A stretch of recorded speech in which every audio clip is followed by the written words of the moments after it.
Shortly after the new year, President Trump tweeted out that North Korean leader Kim Jong-un just stated that the nuclear button is on his desk at all times. Will somebody from his depleted and food-starved regime please inform him that I too have a nuclear button, but it is much bigger and much more powerful than his, and my button works.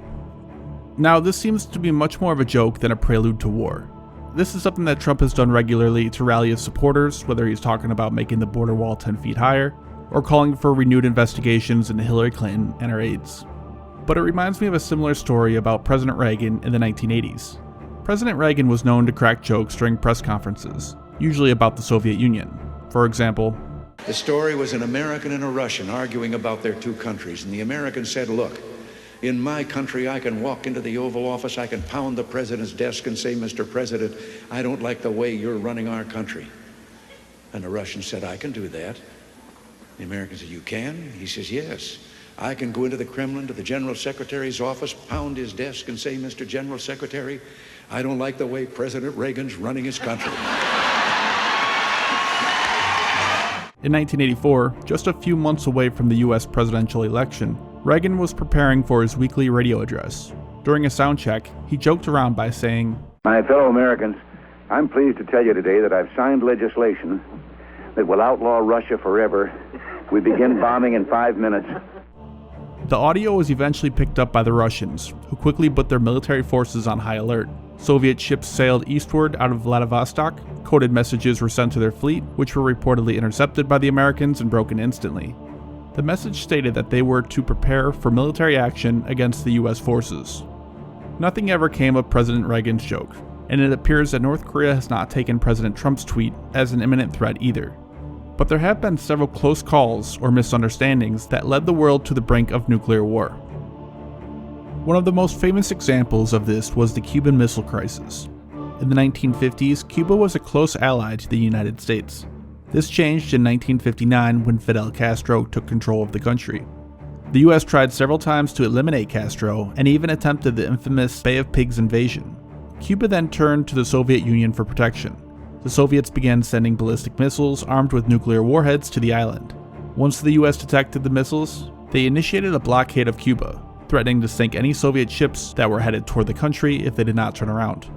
The reason people consider this event to be the closest that the world ever came to a nuclear war is due to the reported fact that the Soviet missile crews were claimed to have orders to fire the missiles if the island was attacked. And when the US first became aware of the missiles, very heated, intense discussions were had between President Kennedy and heads of the military on whether or not to invade Cuba. There was also an incident in which a US destroyer began dropping non-lethal depth charges on a Soviet submarine. The commander of the Soviet sub mistook them as the opening shots of World War III. He then ordered his crew to prepare to fire a nuclear torpedo. It was only for the second-in-command who refused the order that the sub never fired. In response, the US had 1/3 of its air force in the air, dozens of nuclear bombers flying within striking distance of the Soviet Union, nuclear missiles activated, and US military assets around the world were put on high alert. Meanwhile, the Russians did not activate or ready their forces in response. They did not increase any flights or their air defense posture. Eventually, the Soviet Union turned their ships around and returned home after an agreement between the two countries was reached. For Khrushchev, the leader of the Soviet Union at the time, the damage to his reputation had already been done. Less than 2 years after the crisis, he was thrown out of power by party officials and the KGB. The Russians began building up their military forces to never again confront the United States from a position of weakness. With the development and deployment of intercontinental ballistic missiles in the late 70s and early 80s, the superpowers found themselves needing new methods of detecting a surprise nuclear attack being launched. Both the US and Soviet Union built and launched satellites into orbit designed to detect missile launches and complex computer systems to analyze the data they received. In 1979, computers at the North American Aerospace Defense Command, or NORAD, indicated that the Russians had launched dozens of nuclear missiles and that they were headed toward the US. Panic ensued. The US launched interceptor aircraft and ordered the president's Doomsday plane to take off. Eventually, it was discovered that the attack was nothing more than a training simulation a technician accidentally ran on the computer. A similar event took place in Russia in 1983. Early warning Oko satellites notified the Serpukhov 15 command center that the United States had launched 5 missiles toward the Soviet Union. A retaliation strike was only prevented by Lieutenant Colonel Stanislav Petrov, commander of the base at the time. He knew that the Oko satellites were prone to failure, and that a nuclear strike by the US would consist of a lot more than 5 missiles. It was later discovered that the error was due to sunlight reflecting off clouds and hitting the satellite sensor. Every year, the US military forces in Europe carried out Exercise Able Archer. However, Able Archer 83 did not go as smoothly as the others. This time, the exercises were greatly expanded in scope. The US conducted 170 flight radio-silent airlifts of 19,000 troops into Europe. New forms of encrypted communications were used, NATO nation heads of state participated, the changing of the alert status to DEFCON 1, the highest level, and relocated military commands to new locations. There were several other high-profile events that year. The Russians had a new leader, Yuri Andropov, previously the head of the KGB, who was paranoid that the Americans were planning to attack. President Reagan had begun a large-scale military buildup. The Soviets had just shot down the civilian airline Korean Flight 007, and the previously mentioned Oko satellite false detection had occurred only a month before.